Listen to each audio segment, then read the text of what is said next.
Het jy al ooit gehoor van Mrs. Hinch? Sy is 'n beeldskone Engelse skoonmaakdiva wat elke aand haar skottelgoed opwasbak in die bed sit.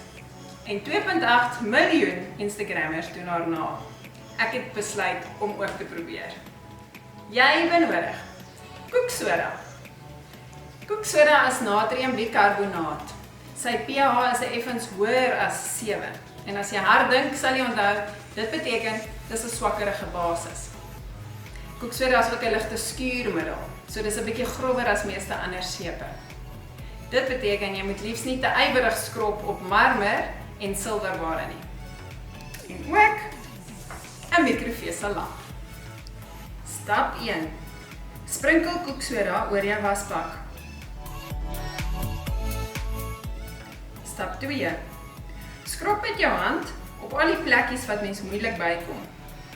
Kyk net hoe bruin word daai poeier.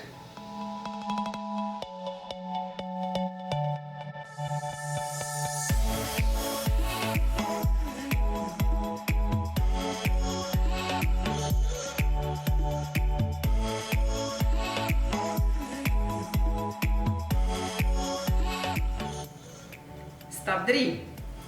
Vee alles skoon met 'n klam mikrofeesellamp.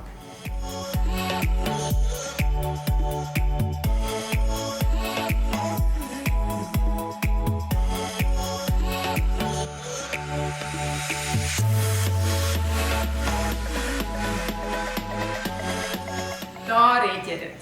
'n Skitterende wasbak gereed vir die nag. Môreoggend is jy die begunstigde. My raaiskoot is surface sou dit net so mooi skoon gemaak het. Maar om daai koeksoda te sien bruin word is die moeite werd. Gaan sit vanaand jou wasbak in die bed en laat weet my hoe dit gegaan. Tot 'n volgende keer. Span lewe in.